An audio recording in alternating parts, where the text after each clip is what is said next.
Happy Halloween, monster fans, and welcome back to another video where we highlight the men, women, and monsters behind the horror genre. Today we will be looking at arguably the greatest movie monsters of all time, zombies. And out of their West Indian island comes a tale of terror and voodoo, of witchcraft and zombies. The zombie lore had its early beginnings in Haitian folklore, the word zombie specifically meaning an animated corpse raised by magical means, such as witchcraft. The zombie is also popularly associated with the religion of voodoo, but does not play a part in the faith's formal practices. The United States began its interest in Haiti during World War I, with concerns of German control spreading. Although this was mostly imagined, there was a population of landowning Germans in Haiti at the time. In 1915, President Woodrow Wilson would order over 300 Marines to occupy the land, and the first thing they took over were banks and gold reserves. The US would occupy Haiti until 1934. In 1929, The Magic Island, a travel book about Haiti and its culture by W.B. Seabrook, provoked more anxieties about the culture than actually promoting tourism. It would introduce the idea of voodoo to Americans and insert the ability to create zombies, which were described as just humans mind controlled with voodoo. The book would ultimately just be a propaganda to justify Americans' occupation of the island. It turned into a stage play in 1932 called White Zombie. Entering into cinema, the film White Zombie was released in 1932. It was an independent production loosely based around Seabrook's research, mostly focusing on the Haiti setting, sugarcane fields, and the voodoo lore. The film starred Bela Lugosi coming fresh off of Dracula and was hired for $800 a week, and the film would actually go on to make $8 million. White Zombie, the film, also reinforced the so-called need for American occupation of Haiti, working as a subtle propaganda enforced through its American protagonist in the white suit. The film dramatizes the conflict between America and Europe over Haiti's independent status. It also references the anxiety that Germany might still occupy the island. The film deals with race, class, and labor issues. The major plot point of the film is the zombification of a white person. If the main antagonist would have stuck only to zombifying the black natives, the white powers that be wouldn't have had much issue with the matter. The zombies are also used as a source of slave labor, as the film includes images that would have resembled America's slave history. The film also turns labor itself into horror, in the midst of the Great Depression. As the mindless zombie employees show us the true horrors of the monotony of work, unemployment at the time of the film's release had reached about 25%.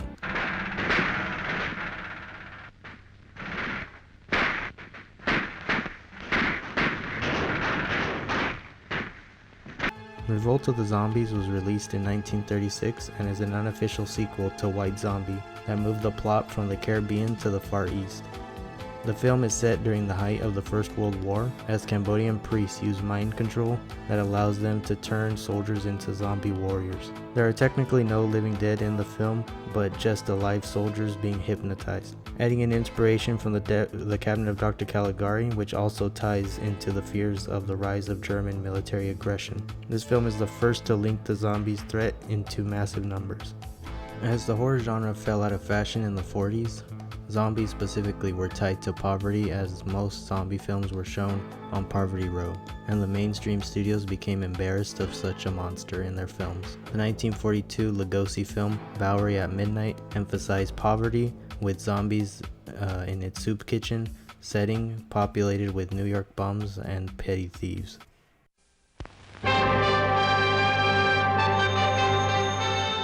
Ghostbreakers Incorporated. You make 'em, we shake 'em. Bob Hope speaking. Ghostbreakers was the first major studio release of a zombie film, released in 1940. It was a horror comedy starring Bob Hope, and it envisioned as a sequel to The Cat and the Canary. It contains a monster that is the first member of The Walking Dead who actually looks dead. The film moved the voodoo zombie formula to Havana and continued to include race topics. The film even contains the first black actor hired to play a zombie.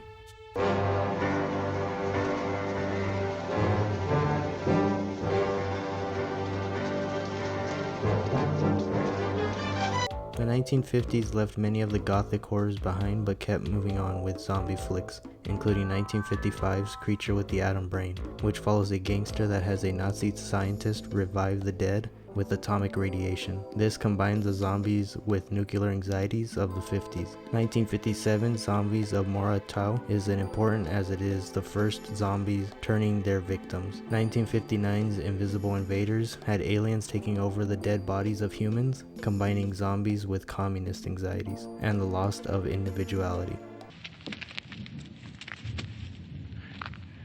They're coming to get you, Barbara.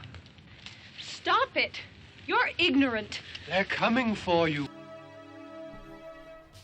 In 1968, the face of horror was changed with George A. Romero's Night of the Living Dead. Romero wrote, directed, photographed, and edited the film. It was a low-budget film that cost $100,000 to make and earned about $18 million. The film is noteworthy for unifying the zombies into a more defined mythology. The film follows a group of people who are taking shelter in a farmhouse as the living dead begin to rise and seek to eat the flesh of the living. The film had a nihilistic tone that was new to the horror films that would previously allow order to be restored. The film was released as a new rating system was being established, and many people were unprepared for the violence in the early screenings of the film. Night of the Living Dead created and added so many new ideas to the zombie lore, including the removal of the supernatural explanation, the addition of cannibalism, and Romero brought in a new realism to not only the zombies but the horror genre. The black and white and guerrilla style filmmaking gave a film a wartime newsreel/documentary kind of feel. The newsreel feel to the film cinematography adds to the theme of the Vietnam War, and Romero shows us that the true threat to civilization is the territorial bickering. There is definitely an added element to distrust of one's government, as most authority figures shown on television seem to be not too clear about their knowledge on the cause of the zombies. Although it's never explicitly discussed and was said not to be intended, there's no escaping the race themes in this film. Ben, the main protagonist, is black, which in 1968 was not really heard of, especially for how Ben orders the other characters around and takes charge of the situation, even at one point hitting the white female character. This would have been shocking for the late 60s audiences. The ending even feels like we've just seen a lynch mob take out an innocent black man. It was very powerful imagery for a time, either if it was intended or not. Romero used Night of the Living Dead to show us an America that had done away with the nuclear family and the traditional home, and most importantly showed us that the bickering and division amongst ourselves would be our truest downfall. A man came back, but something came with him. Death Dream was released in 1972 and was directed by Bob Clark. The story follows a Vietnam veteran who returns to America as a flesh-eating ghoul. It featured makeup work by recently discharged combat veteran Tom Savini, who had spent much of the war experimenting with makeup effects on soldiers. It was one of the first horror films to deal with the subject of the Vietnam War during a time when many thought the subject matter would hinder the box office. The film also drew many parallels between zombies and soldiers. The zombie experience resembles PTSD, and the atrocities of the zombies resembles the soldiers' atrocities overseas. We never thought it would happen. Nobody gets in or out of their town now, is that clear? The girl just died. How do you intend to let the people know about all this? In 1973, George Romero would direct The Crazies. The film is not technically a zombie movie, but it shares many characteristics and themes to not be mentioned. In the film, citizens of Evans City, Pennsylvania are subjected to a government quarantine after the military accidentally discharges a dangerous biochemical. This definitely is a horror film that speaks to a lot of the fears in modern times. However, many of the themes the Crazies dealt with still were referencing the Vietnam War, with connections of the biochemical spill and Agent Orange, which was used on civilian populations during the war. Used to tell us, when there's no more room in hell, the dead will walk the earth. George Romero would make a follow-up to Night of the Living Dead in 1978 with Dawn of the Dead. After 3 failures and 1 critical success, Romero returned to the Living Dead world with a new focus on survivors who take shelter in a shopping mall from the dead outside its walls. Makeup artist Tom Savini did the effects for the film, and was supposed to do the makeup work in Night of the Living Dead, but was drafted right before. Romero uses the mall setting for brilliant satire on materialism and capitalism. The survivors in the mall are not truly threatened by the zombies and begin to take part in what seems to be like normal life, being swallowed up by products and comfort, forgetting their true purpose for stopping at the mall. The film makes distinct parallels between zombies and consumers. If we just mindlessly consume, we are no better than the monsters.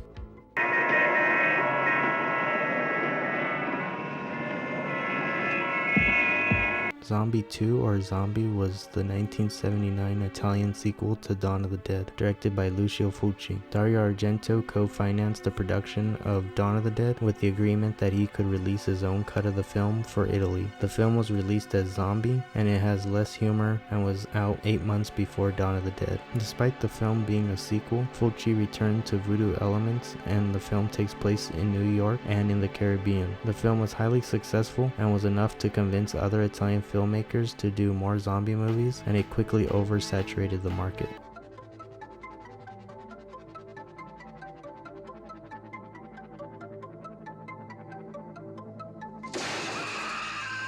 In 1985 would bring us the third in George Romero's Dead series, which now focused on an underground facility in the Everglades where scientists and soldiers have to work together to find a solution for the zombie pandemic by experimenting on them. The empathetic zombies take true root here with the character of Bub. The film has Savini back with what has to be his best work yet. Romero even creates the Caribbean as a safe haven for the end of the movie, and it inverts this old stereotype that the Caribbean was home to the ghoulish creatures in earlier tales. Worked in the movie! Well, it ain't working now. Read the movie line! It's not a bad question, Bert. It's not a bad question, Bert. It's not a bad... Also in 1985, Night of the Living Dead co-writer John A. Russo would take zombies in a different direction after a disagreement with Romero with Return of the Living Dead. In the film, a group of teenage punks accidentally release brain-hungry zombies. The zombies in the film were created by a government drug called trioxin, and it is the first zombie movie to include running zombies and the idea of brain-eating zombies.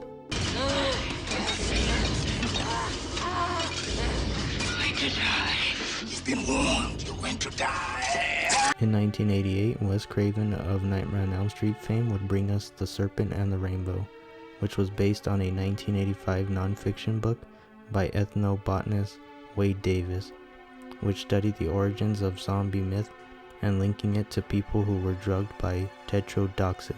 The film came out during a time where Haiti, the film's setting, was in the news heavily. By the mid-80s, it was the poorest country in Latin America, and political unrest was suppressed by military and the secret police. In 1986, the leader of the current regime was forced into exile, and Haiti had also been wrongly blamed for a rise in AIDS.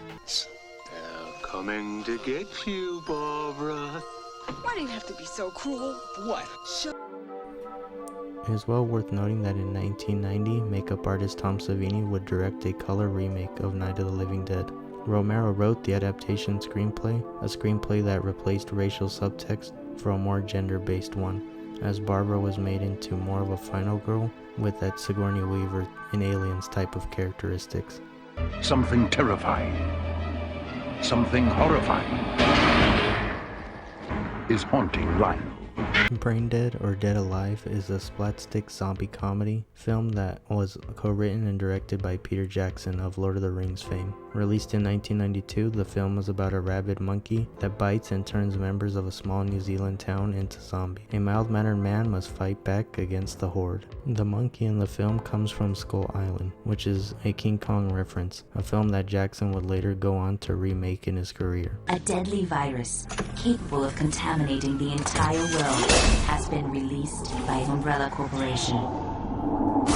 Resident Evil was released in 2002, coming out after a huge success in zombie films and the video game series it was based on. George Romero was originally set to write a script for the film after directing a commercial for the game Resident Evil 2, but it was rejected. The screenplay by director Paul W.S. Anderson plays up the action and sci-fi, but plays down the horror elements. This, in fact, with the help of both games, pushed zombies into the mainstream completely.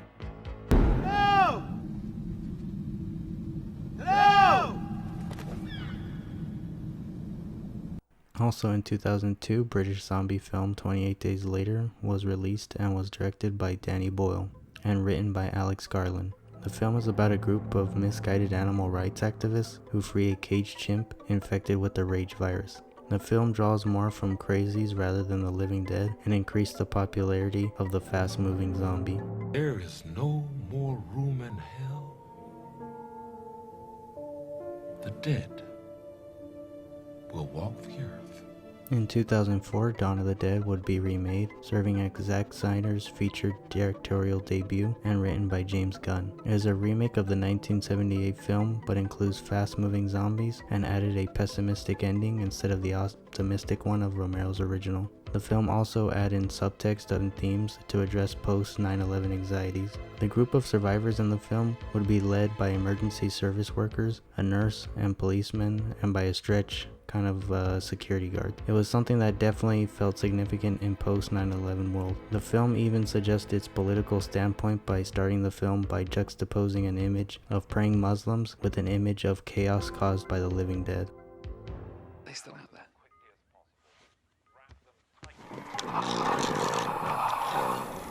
2004's Shaun of the Dead is a romantic zombie comedy or rom-zom-com. It was directed by Edgar Wright and co-written by Simon Pegg. Both Pegg and Wright had already parodied zombies in an episode of Spaced in 1999.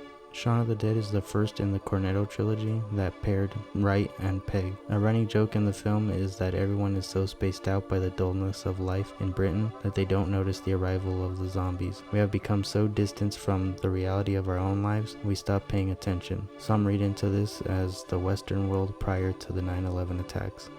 I got enough of my own place. You mean here in the green? Yo, why not? I'm sorry, Mr. DeMora, but there's a very long waiting list. Well, how long? Land of the Dead in 2005 would be Romero's fourth entry into the Dead series and follows a group of survivors who live in a sanctuary from the zombies, but these areas are owned and ran by corrupt government. This is the first Romero zombie film with a rating from the MPAA, and it is the first in the series that truly asks us to empathize with the zombies, and it includes a black hero that is already part of the undead. Land of the Dead covers many themes from class issues, post-9/11 anxieties, and corrupt capitalism. The true villain is Mr. Kaufman, played by Dennis Hopper, who is a businessman who leads the rich and gets richer off of the sacrifices of the lower class. Romero would go on to make 2 more Dead films with Diary of the Dead and Survival of the Dead before his passing in 2017. He is a cinema legend that changed the face of horror in 1968 by giving us one of the greatest movie monsters of all time. What do you think? Zombie kill of the week? Close, but no cigar. Zombie Kill of the Week went to Miss Cynthia Knickerbocker. 2009 zombie horror comedy Zombieland was released, directed by Ruben Fleischer, and somewhat parodied zombie tropes and rules. It was one of the major signs that the zombie genre was working its way out and had entered slightly into the parody stage. However, people may have felt about zombies films at the time. The movie surpassed Dawn of the Dead as the highest grossing zombie film. In the film, the outbreak is caused by mad cow disease, and the film was released after there had been several cases reported in 2005, leading to a period of food industry anxieties.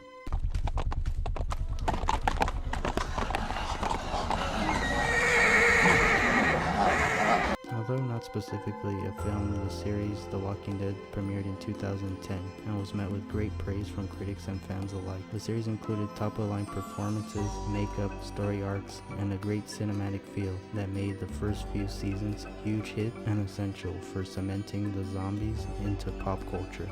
After 2012, the zombie subgenre had really worn some of its welcome, and oversaturation had begun. For years, we have now seen a decrease in zombie films, with some minor highlights like World War Z in 2013 and Overlord in 2018. Zombies are now just as big as any other movie monster and will probably never truly go away, especially in political pandemic climates like today. I think that the zombies in films are just resting and waiting to be resurrected again. Thank you for tuning in to another video. video, I just want to wish you all a fantastic Halloween, and I hope that you can make the best of it this year and keep the horror alive. If you like this video, hit the like button, and if you would like to see more videos like this, subscribe. Make sure to drop your favorite zombie film in the comments section below, and I'll catch you in the next one.